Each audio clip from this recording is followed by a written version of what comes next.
that came in, as I am checking some of them right now on my phone here so that we can get to the mayor to respond to some of them. All right, we got a tweet from Spamandla Ngwenya who says, Maritzburg is full of power-hungry leaders.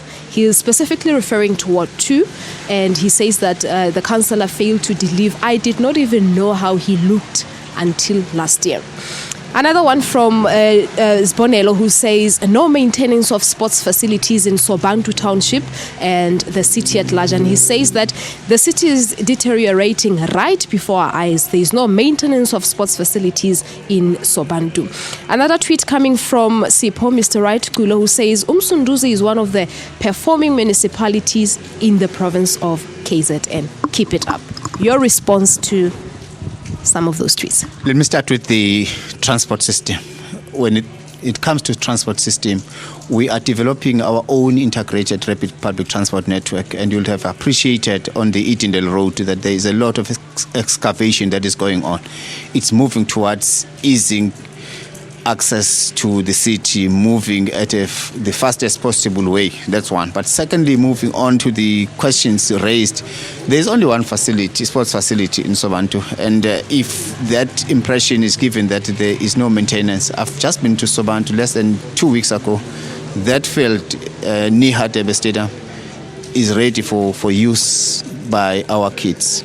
But the other issue you raised, unfortunately, I may have it may have slipped my mind. The other one you are the power-hungry leaders. Well, you know, when you are contesting space, more often than not, you are termed power-hungry. But everybody who contests political space is contesting because there is an expectation, legitimate expectation, that you may be elected more often than not. But at the same time, I apologize again for chipping in like that. At the same time, Mayor, what does the municipality do to ensure that the councillors go to people on the ground? Because what our viewer here is saying is that he did not even know how the councillor looked like until only last week.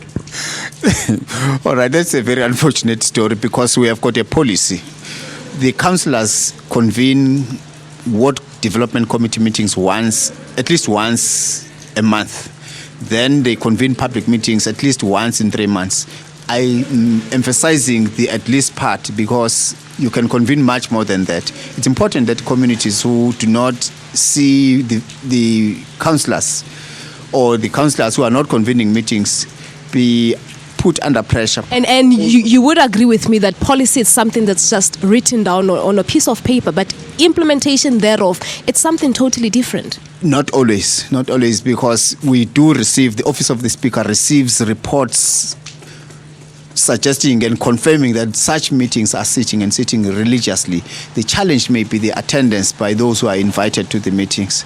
Like obviously the Office of the Mayor will always convene the end of the year meetings called Izimbizos. We have got 5 zones. We convene them in all the zones, and not all our people attend. And more often than not, those who will complain about not seeing the councillors are those who do not pitch up in such meetings. Unfortunately, that's where we're going to leave it due to time constraints. But thank you so much. I believe we got to cover most of the issues that came from our listeners, or our viewers rather, on Twitter. Thank you so much, Ndlela. It's always a pleasure, and we are sitting on a clean audit for the first time ever as Msunduzi Local Municipality. There is definitely light at the end of the tunnel. Thank you to you, and thank you to your viewers. Thank you very much. There you have it. The mayor of Msunduzi Local Municipality, Ndlela, talking to us about, in fact, responding to some of the tweets at Morning Live SABC. Some of you did send through those tweets.